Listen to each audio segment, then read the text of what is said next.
दोस्तों, अगर आप चेक से लेन देन करते हैं या फिर गूगल पे, पेटीएम, भीम, फोन पे, एसबीआई पे, मोबीक्विक, एक्सिस पे, अमेजोन पे, आई मोबाइल, फ्री चार्ज, क्रेड जैसे यूपीआई से इनकम टैक्स या जीएसटी का भुगतान करते हैं तो आपके लिए अच्छी खबर है। तो ये अच्छी खबर क्या है, हम आपको इस एपिसोड में आगे विस्तार से बताएंगे। लेकिन सबसे पहले मैं आप सबसे गुजारिश करता हूं कि चैनल के लिए नया है तो तुरंत सब्सक्राइब कर लीजिए, वीडियो को ज्यादा से ज्यादा शेयर कीजिए ताकि ज्यादा से ज्यादा लोगों तक जानकारी पहुंचे। हो सकता है आपके एक शेयर से आपके किसी अपनों का ही फायदा हो जाए।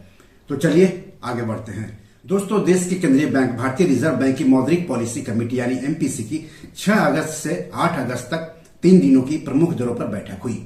बैठक के दौरान ग्रोथ को प्राथमिकता देते हुए रेपो रेट को 6.5% पर जस का तस रखा गया है। दूसरे प्रमुख दरों को भी पहले जितना ही रहने दिया गया है। लेकिन इसी बीच आम लोगों के फायदे के लिए कई नीतिगत घोषणाएं आरबीआई ने की है। इसमें शामिल है चेक से भुगतान करने वालों को राहत देना, यूपीआई से टैक्स भरने वालों को राहत देना। इसके अलावा डिजिटल लैंडिंग एप्स पर लगाम लगाने की कोशिश करना। तो चलिए एक एक नीतिगत घोषणाओं के बारे में हम आगे जानते हैं। पहला है कि आरबीआई ने कहा है कि डिजिटल लैंडिंग यानी ऋण ऐप का सार्वजनिक भंडार बनाया जाएगा, यानी डाटा बेस बनाया जाएगा, जहां पर आम आदमी जाकर के सीधे डिजिटल लैंडिंग एप्स के बारे में जानकारी ले सकता है कि एप्स को लाइसेंस मिला हुआ है आरबीआई से या फिर नहीं मिला हुआ है। क्योंकि कई डिजिटल लैंडिंग एप्स दावा करते हैं कि उन्हें आरबीआई से लाइसेंस मिला हुआ है, लेकिन दरअसल उनको लाइसेंस मिला हुआ नहीं होता है और वो अपना कारोबार बिना लाइसेंस के ही करते रहते हैं और जो लोन ग्राहक होते हैं उनके साथ ज्यादती करते हैं रिकवरी के दौरान और झूठे दावे करके उनको लोन देते हैं। तो इन सब से आम लोगों को राहत देने के लिए आरबीआई डिजिटल लोन एप्स का डाटा तैयार करेगा। आरबीआई ने कहा है कि ग्राहकों के हितों की सुरक्षा, डेटा गोपनीयता, ब्याज दरों और वसूली प्रथाओं पर चिंताओं, गलत बिक्री आदि को संबोधित करते हुए डिजिटल ऋण पर दिशा निर्देश 2 सितंबर 2022 को जारी किए गए थे। हालांकि मीडिया रिपोर्टों ने डिजिटल ऋण में बेईमान खिलाड़ियों की निरंतर मौजूदगी को उजागर किया है, जो आरबीआई विनियमित संस्थाओं यानी आरई के साथ अपने जुड़ाव का झूठा दावा करते हैं। इस वजह से डिजिटल ऋण ऐप यानी डीएलए के आरई के साथ जुड़ाव के दावे को सत्यापित करने में ग्राहकों की सहायता के लिए रिजर्व बैंक आरई द्वारा तैनात डीएलए का एक सार्वजनिक भंडार बना रहा है, जो आरबीआई की वेबसाइट पर उपलब्ध होगा।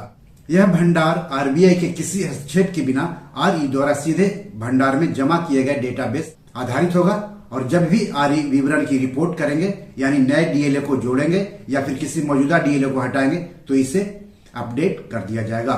इस संबंध में विस्तृत दिशा निर्देश जल्द ही जारी किए जाएंगे। दूसरा है सिविल स्कोर जारी करने वाली कंपनियों के संबंध में आरबीआई ने कुछ नीतिगत घोषणा की है। आपको बता दूं कि जब भी आप कहीं से लोन लेने जाएंगे तो लोन देने वाले बैंक या कंपनी आपका सिविल स्कोर देखती है। तो उसके संबंध में आरबीआई ने क्या कहा है वो जान लीजिए। फिलहाल क्रेडिट संस्थाओं यानी सीआई को अपने उधारकर्ताओं की क्रेडिट सूचना मासिक या ऐसे छोटे अंतराल पर क्रेडिट सूचना कंपनियों यानी सीआईएस को रिपोर्ट करने की आवश्यकता होती है, जैसा कि सीआई और सीआईसी के बीच परस्पर सहमति से होता है। उधारकर्ता की ऋणग्रस्तता की अधिक अद्यतन तस्वीर प्रदान करने के मकसद से सीआईसी को क्रेडिट सूचना की रिपोर्टिंग की आवृत्ति को मासिक अंतराल से बढ़ाकर पाक्षिक आधार पर या ऐसे छोटे अंतराल पर करने का निर्णय लिया गया है, जैसा कि सीआई और सीआईएस के बीच परस्पर सहमति से होता है।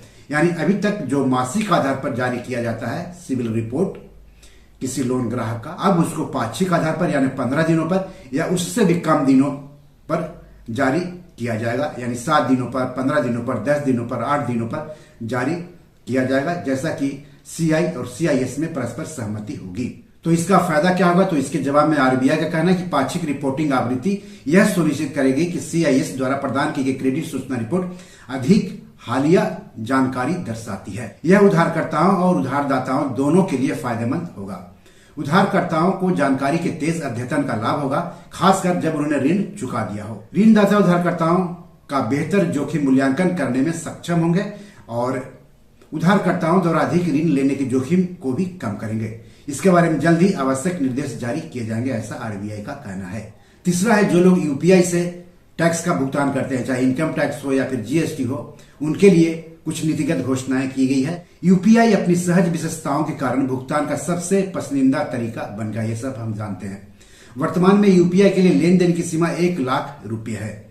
विभिन्न उपयोग मामलों के आधार पर रिजर्व बैंक ने समय समय पर पूंजी बाजार, आईपीओ सदस्यता, ऋण संग्रह, बीमा, चिकित्सा और शैक्षिक सेवाओं आदि जैसी कुछ श्रेणियों के लिए सीमाओं की समीक्षा की है और उन्हें बढ़ाया भी है।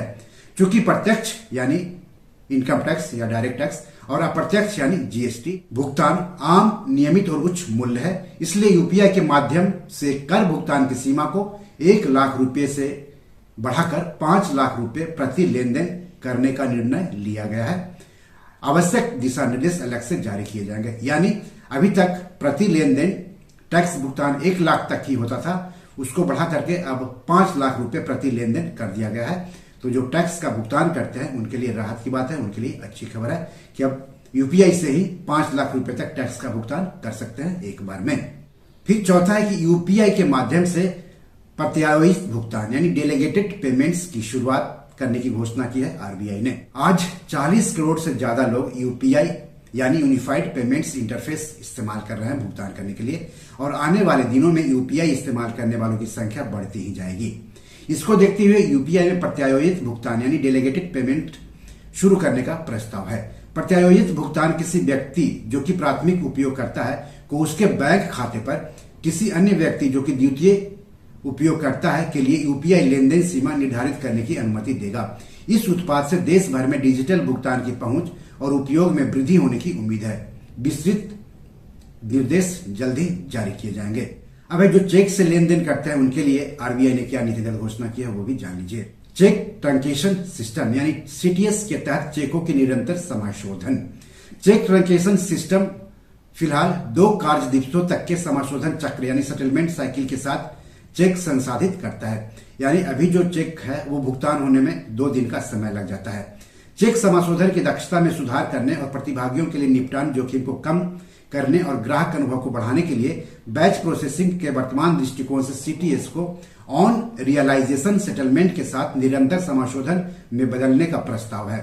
चेक को कुछ घंटों में स्कैन, प्रस्तुत और पास किया जाएगा और व्यावसायिक घंटों के दौरान निरंतर आधार पर समाशोधन चक्र वर्तमान T+1 दिनों से घटकर कुछ घंटों का रह जाएगा। यानी अभी जो 2 दिन का समय लगता है चेक के भुगतान करने में, अब वह समय कुछ घंटे ही लगेंगे। यानी कुछ घंटों में ही आपका चेक का भुगतान हो जाएगा। यानी चेक से भुगतान में अब 2 कामकाजी दिन नहीं लगेंगे बल्कि कुछ ही घंटों में चेक से भुगतान हो जाएगा। आरबीआई इस संबंध में विस्तृत दिशा निर्देश जल्द ही जारी करेगा। तो दोस्तों, इस तरह से आम लोगों के लिए आरबीआई ने कुछ अच्छी खबर दी है। बी योर मनी मैनेजर में आज इतना ही। एपिसोड कैसा लगा हमें जरूर बताइएगा। इस एपिसोड या पैसे से जुड़े कोई सवाल हो तो जरूर पूछिएगा। आगे किस टॉपिक पर वीडियो चाहते हैं हमें लिखेंगे तो अच्छा लगेगा। धन्यवाद, नमस्कार।